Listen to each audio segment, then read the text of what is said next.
मैं इन ब्रजवासियों के बगैर रह नहीं पाऊंगा, और मैं तो फिर भी चला जाऊंगा क्योंकि मैं परमात्मा हूं, मेरे अंदर मोह नहीं है। पर ये ब्रजवासी, इनको तुमने झूठे को जाकर अगर बोल दिया ना कि श्री कृष्ण जा रहे हैं, इनके प्राण निकल जाएंगे। मुझे जाता हुआ देखना तो इनके लिए सबसे बड़ा दुर्भाग्य होगा।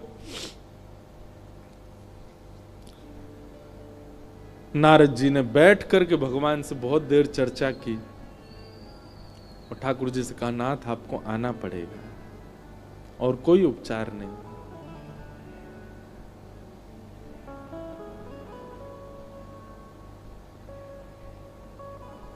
अक्रूर जी महाराज वृंदावन आए और वृंदावन आकर के नंद बाबा यशोदा मैया से कही, कंस ने एक धनुर्यज्ञ किया है और उस धनुर्यज्ञ में आपके दोनों पुत्रों को आमंत्रित किया है। यशोदा मैया बोली, इतने राक्षस भेजे वाने हमारे लाला मारवे के काजे और अब निमंत्रण भेज रहे हो? बोले नहीं नहीं, आपको शायद कोई गलत सूचना मिली, वो राक्षस कंस ने नहीं भेजे हैं। कंस तो इन दोनों को सम्मानित करना चाहते हैं। हमने सुना कुछ दिन पहले बहुत जोर की बारिश हुई तो इन्होंने गिरिराज्य उठा लिए थे, सब आप सबकी रक्षा की। तब से महाराज कंस के नित्य मन में चलता है कि कृष्ण बलराम दोनों आवे और उनको मैं सम्मानित करूं। सम्मान देने वाला कभी राक्षस भेज सकता है? सबके मन में तो विश्वास हो ही नहीं रहा था कंस की बातों पर ठाकुर जी ने मन बनाया कि अगर मैं नहीं बोला तो ये सब तो भेजेंगे ही नहीं। ठाकुर जी अपना रूप बदल के, रंग बदल के और थोड़ा भाव बदल करके सब ब्रजवासियों के बीच में आके बोले, ठीक है भैया, तुम सबरे ब्रजवासी बड़े मतलबी हो। जब राक्षस आ जाए, जब कालिया नाग आ जाए, जब इंद्र वर्षा कर दे तो कन्हैया कन्हैया कहते सबरे डोरेंगे। लेकिन आज एक राजा हमको सम्मान देना चाह रहे हो तो तुम सब चाहो नहीं हो कि हमें सम्मान मिले। इस बात को सुन के सब ब्रजवासी मौन हो गए। ठाकुर जी ने पत्थर रख के ये बात कही।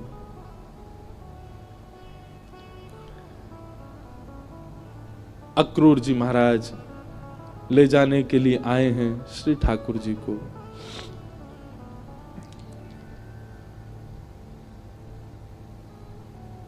गोपियां, गोप ग्वाल, ब्रज के सब ब्रजवासी मन ही मन विचार कर रहे हैं और विधाता से प्रार्थना कर रहे हैं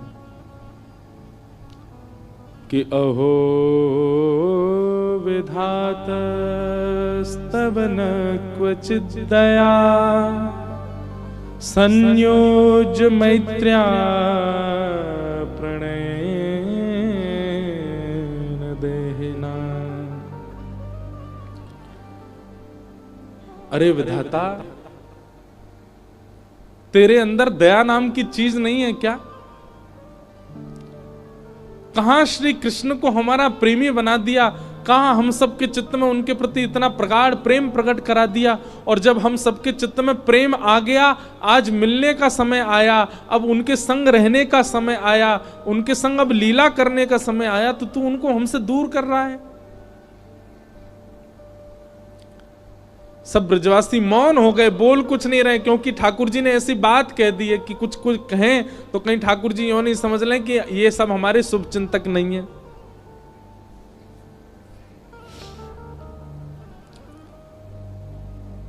सब ब्रजवासी आज अपने घर नहीं गए, नंद भवन के द्वार पर बैठे हैं और पूरी रात सब सूर्य नारायण से प्रार्थना कर रहे हैं, हे सूर्य नारायण, आप कल उदित मत होना, क्योंकि आपके उदित होते ही लाला हमें छोड़ के चलो जाएगो। रात में यशोदा मैया श्री ठाकुर जी को अंग से लगा करके सो रही है, लिपट के सोते हैं मैया से। मैया को तो थोड़ी घबराहट हो रही है कि मेरो लाला 2 दिन के काजे मथुरा जा रहा है, पर ठाकुर जी के हृदय में तो इतनी वेदना है, इतनी वेदना है। बार बार मैया के वक्ष में अपना मुख रख देते हैं और बार बार मैया के तन की सुगंधी को ठाकुर जी भीतर लेते हैं, रोने लग जाते हैं, नेत्रों से अत्यंत आंसू गिरते हैं कि अब ये सुगंधी मुझे कभी नहीं आएगी। अब मुझको नींद कैसे आवेगी मैया से लिपटे बगैर? मैं कैसे बताऊं मैया को कि मैं छल कर रहा हूं इनके संग, अब मैं चलो जाऊंगा। मैया के एक एक अंग का स्पर्श ठाकुर जी अपनी स्मृति में ले रहे हैं। मैया के हाथ कैसे हैं, मैया को वक्ष कैसे हो, मैया को मुख कैसे हो, मैया को पेट कैसे हो, मैया के चरण कैसे, ताकि जब जब याद आवेगी मथुरा जावे के बाद तब तब अपने हाथन को स्पर्श करके स्मरण कर ले करूंगा।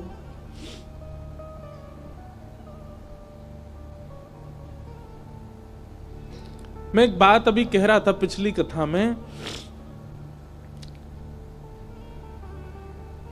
गोपियों का विरह सबने सुना, ब्रजवासियों का विरह सबने सुना, वृंदावन का विरह सबने सुना, हमारी किशोरी जी का विरह भी सबने सुना, पर श्री कृष्ण का विरह किसी ने नहीं सुना।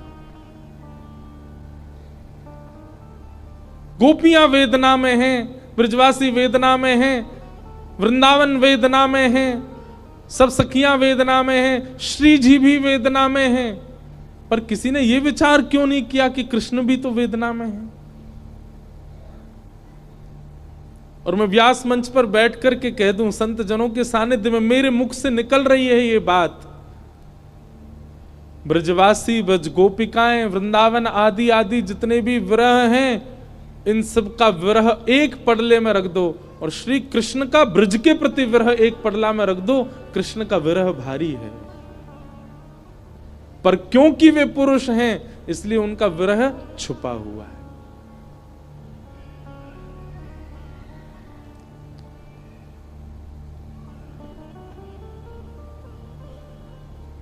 ठाकुर जी कैसे संभाल रहे हैं बंधुओं, देखो, पीड़ा चित्त में होना और वही पीड़ा मुख पे आ जाना ये एक सामान्य विरह है, पर पीड़ा चित्त में होना और मुख पे ना आने देना ये एक विशेष विरह है जो श्री कृष्ण का है।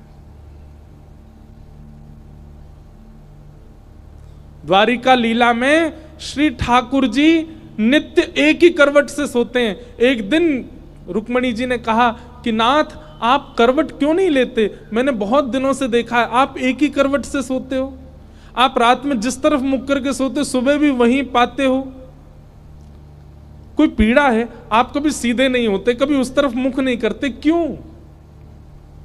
ठाकुर जी कहते हैं रुक्मणी, उस तरफ वृंदावन है, द्वारिका से 1500 किलोमीटर दूर है वृंदावन आज की डेट में, और जिस द्वारिका में ठाकुर जी रहते थे वो तो समुद्र में थी, और 2000 किलोमीटर मान लो। ठाकुर जी उस दिशा में चलते नहीं है, उस दिशा की ओर खड़े नहीं होते ज्यादा देर तक जिस दिशा में वृंदावन है। कितना विरह, कितनी याद आती है ठाकुर जी को वृंदावन की। द्वारिका में उन सब दिशाओं में पर्दे पड़े हैं जिन दिशा में वृंदावन है। ठाकुर जी नहीं जाते, सह लेते हैं। आज सुबह सुबह ठाकुर जी यशोदा मैया ते पहले उठ गए और उठ के स्वयं ही स्नान कर लिया। क्यों? क्योंकि अब मैया के ज्यादा स्नेह को मैं आस्वादन करूंगा तो मैं जा नहीं पाऊंगा। मैया उठी, आज आश्चर्यचकित है गई, बोले लाला तू नहा लियो? ठाकुर जी बोले हाँ मैया। तेने अपने आप श्रृंगार कियो? अपनो श्रृंगार नहीं किया, ठाकुर जी ने केवल एक तिलक धारण किया है, एक माला पहनी है बस, और आज ज्यादा विशिष्ट श्रृंगार में नहीं है। बोले मैया मैं जल्दी जल्दी मथुरा जाऊंगा तो फिर जल्दी जल्दी आऊंगा ना, या हमारे मोह लगी, तू तो सो रही है तो सोंदा हूं, मैं जल्दी नहा लियो मैया।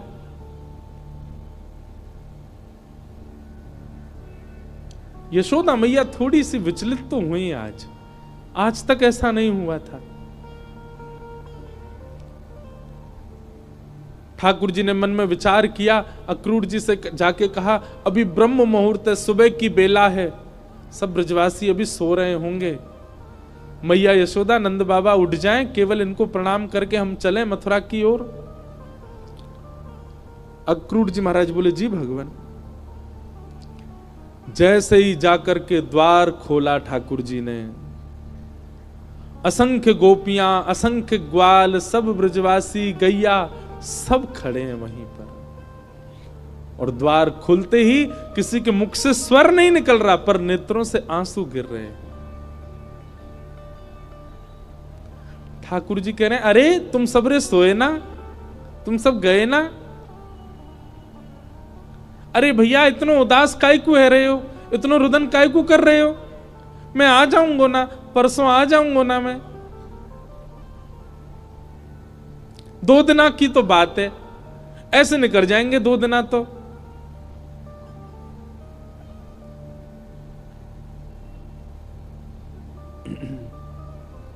देखे बिन कान्हा जब मन नाही माना, इन आंखों से आज हमने ब्रह्म पहचाना। कृष्ण चरण कमलों में मन को लगाना, इन गोपियों का ताना ये उल्हाना, दर्शन का बहाना है। गोपियां बहाने बना बना करके आती हैं। घर में मक्खन धरोए फिर भी जबरदस्ती मक्खन लेवे जामे कि या बहाने कन्हैया दिख जाएगो। घर में गैया बंधी है, गोबर धरोए, पर गोबर लेवे के काजे जबरदस्ती नंद भवन में भीतर घुसे कि कन्हैया दिख जाएंगे। इन बहानों से श्री कृष्ण को नित्य देखने वाली गोपियां वो 2 दिन बिना कृष्ण के कैसे रहेंगी? भगवान के सखा मधुमंगल, श्री दामा, तन सुखा, मन सुखा, धन सुखा, सुबल, तोष, सब एक कोने में बैठे। मधुमंगल आके बोले लाला तू जा तो 2 दिना को रहो, लेकिन तने एक बार भी विचार नहीं कियो ये श्री दामा ये सुबह उठते या को नियम है 11 वर्ष थे। भगवान के अधिकतर सखा सब ठाकुर जी से बड़े हैं उम्र में। हमारो नियम है 11 वर्ष थे।